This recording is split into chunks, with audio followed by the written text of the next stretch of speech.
Bonjour à tous. Dans cette vidéo, on va corriger la suite de ce qu'on avait fait la semaine dernière. Alors, on avait commencé la page caractères et on avait fait en sorte, hop là, d'afficher les 30 premiers, enfin il y en avait 100 mais j'en ai mis 30, d'afficher les 30 premiers caractères. Et si on cliquait sur, et je me suis trompé, hop là, et si on cliquait sur un caractère, on allait directement sur sa page avec l'alerte. Alors nous, ce qu'on va terminer aujourd'hui dans cette vidéo, ça va être cette page-là, parce qu'en fait, quand on arrive en bas, on va pas chercher la suite. Donc c'est ce qu'on va faire dans cette vidéo.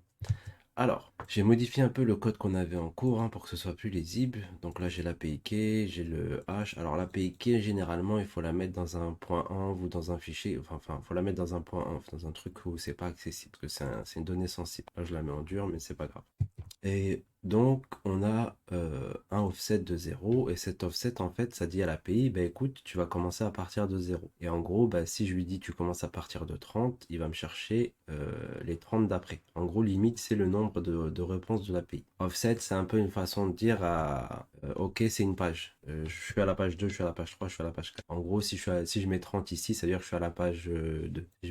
Si je mets 60, je suis à la page 3. Je vais vous montrer comment faire ça. Alors, nous, on avait une petite fonction ici dans la flatlist, une props qui s'appelle onEndReached et qui s'active quand on arrive tout en bas. Donc là, si je vais voir dans mon debugger, j'ai bien endReach.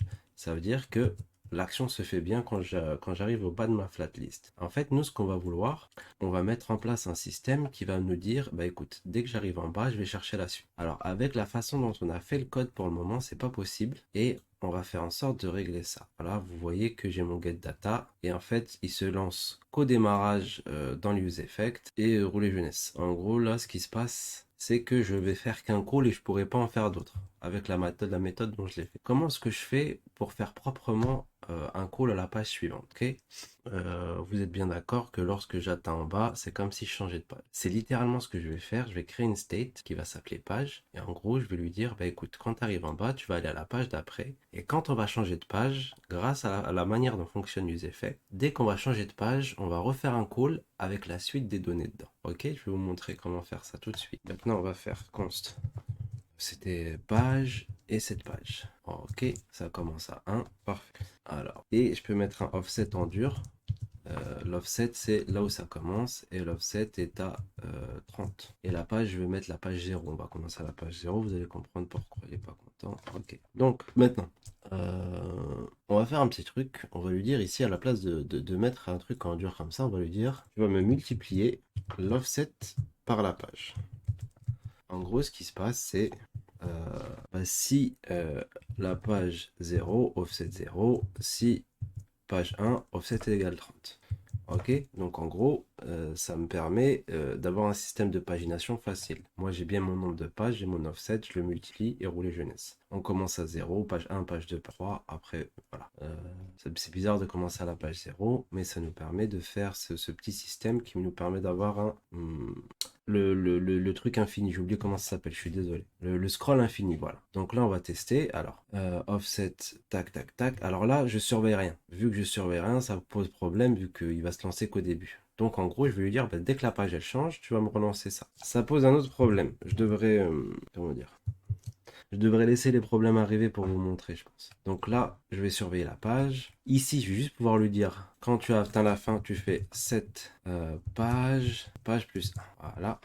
Je sauvegarde. Et là, normalement, vous allez voir le souci. Je rafraîchis. Ensuite, j'arrive tout en bas. Ah, qu'est-ce qui se passe? Ça a bien changé. Mais pourquoi est-ce que ça... Hop là. Qu'est-ce que j'ai fait comme bêtise? Et là, vous avez peut-être compris. Je n'ai pas concaténé les anciens résultats avec les nouveaux. Donc à chaque fois que je passe dans cette fonction getData, eh ben, je change tout ce qu'il y a dans cette caractère. Je ne rappelle pas les anciennes valeurs. Donc ce qu'on va faire, on va faire ça tout de suite. On va rappeler les anciennes valeurs. Donc ça characters, il me semble, characters.